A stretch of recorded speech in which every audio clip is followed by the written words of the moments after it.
today's video, I'm going to be showing you guys the best VEL 46 class setup in Modern Warfare 2. This is by far one of the most overpowered weapons in Modern Warfare 2. I'm going to go ahead and give you the class setup, but before I do, make sure you hit the like button and subscribe with the bell. Now for the first attachment we're going to put on this, we're going to put on the vanguard MKV. This is going to give us sound suppression, bullet velocity, damage range, and recoil smoothness. For the second attachment, I like to put on the Lockman dart. This is for that recoil control and bullet velocity. Now for the optic, this is completely subjective, but I mean, I love to run the Corona Mini red dot. It just helps me put the sight perfectly on their head for that nice clean shot. But if you guys like to run the iron sights, or maybe you guys can go ahead and run the VLK 4.0 optic. I know this is a fan favorite as well. Go ahead and run whichever one you choose, but for me, I like the Corona Mini red dot. It's just better. Now, since this thing naturally has a 40 round mag, you're not going to be running out of ammo every 2 seconds, but if you do want the extra ammo, you can either go with the 50 to 60 round magazines.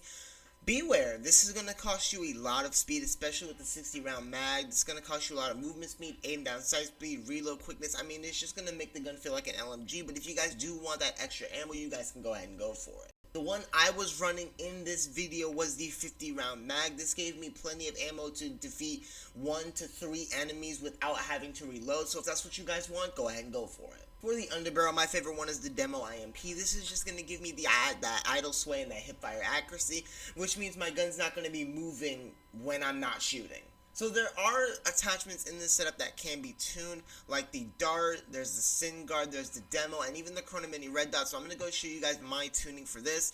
I go for more of the aim down sight speed. I know my head is kind of covering it, but I go more for the aim down sight speed, and I go for the aiming idle stability. This is going to make sure that you know, my crosshair isn't moving and I can go ahead and aim down sight with quick effect. The next part of the setup that can be tuned is the vanguard MKV. So you can either go with recoil smoothness, aim down sight speed, aim idle stability, or bullet velocity. For this one, I'm going to go with straight up bullet velocity because I want my shots to hit and I want them to hit really freaking hard. And then I'm going to go with the aim down sight speed, so I'm going to put it all the way to the bottom just so I can aim down quick without any delay. So I'm going to go ahead and tune as a Lockman dart. We have recoil steadiness versus aim walking speed, and then there's aim down sight speed versus damage range.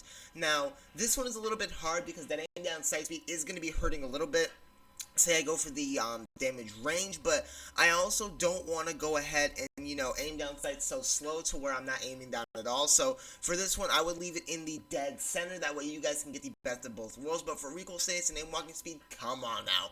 We're going with that aim walking speed. I want to be speedy quick. And of course, the last attachment that can be tuned is the Corona Mini red dot. You can either go for the aim down sight speed or the flinch resistance, and you can either go for the close for far. I like to keep this one dead in the center for actually both because I want the best of both worlds. I don't want my gun to be flipping up in the air while I'm being shot, but I also want to aim down sights quickly without any hesitation. And for the close and far thing, I'd just rather have middle ground because, you know, you never know when you're going to be on a bigger map, say a smaller map, you're going to need the best of both worlds. I don't want to tune in for everything I have to do, so we're going to leave these both in the dead center. And of course, if you guys want to go ahead and copy down this setup for yourself, you guys can go ahead and do that as this is the best VEL class in Modern Warfare 2.